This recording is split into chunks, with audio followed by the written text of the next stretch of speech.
အဲ့ဒါနဲ့အဲ့ဒီဝိဆမဲ့အပေါက်ကနေပြီးတော့ဗိုက်ထဲကိုဝင်သွားတာအဲ့ဒီမြေခွေးကအဲ့ဒါရေစာရင်သွေးကိုတောက်အစာရှာအစာစားလို့ရှိရင်ကလေးစားတွေကိုစားပြီးတော့အဲ့ဒီထဲမှာပဲအိပ်ပြီးတော့နေတာဗျာ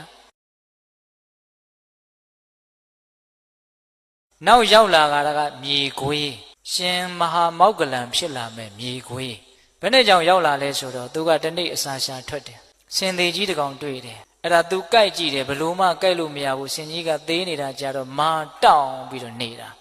နှာမောင်းကြိုက်လို့မရခြေတော့ကြိုက်လို့မရဗိုက်ကြိုက်လို့မရ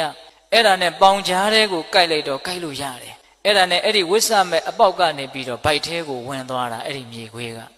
အဲ့ဒါရေစာရင်သွေးကိုတောက်အစာရှာအစာစားလို့ရှိရင်ကလေးစားတွေကိုစားပြီးတော့အဲ့ဒီထဲမှာပဲအိပ်ပြီးတော့နေတာဗျာအဲ့ဒါနေကြီးကကြစ်ကြစ်တော့ပူတဲ့အခါကျတော့သူဝင်ခဲ့တဲ့အပေါက်ကြီးကရှုံပြီးတော့တဖြည်းဖြည်းနဲ့ပိတ်သွားတာ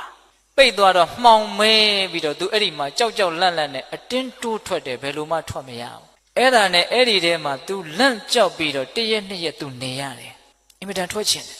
အဲ့ဒါကံကောင်းတော့မိုးကြီးကပြုံးနဲ့ရွာချတော့အဲ့ဒီအပေါက်ကြီးကပြန်ပွားပြီးတော့ပွင့်သွားတယ်အဲ့ဒါအပေါက်ကြီးကျေအောင်သူမစောင့်နိုင်ဘူးအလောတကောအတင်းတိုးထွက်တာတိုးထွက်တော့အရေခွန်တွေပါတွေစုပ်ပြက်ပြီးတော့အမွှေးတွေပါတွေကျွတ်ပြီးတော့သွေးတန်ရဲရဲနဲ့ကြီးကျယ်တဲ့ဆင်းရဲကိုသူခံစားရတယ်တနေရာရောက်မှအဲ့ဒီဆင်းကြီးကိုသူကြည့်ပြီးတော့ကြည်စမ်းဆင်းရဲလိုက်တာ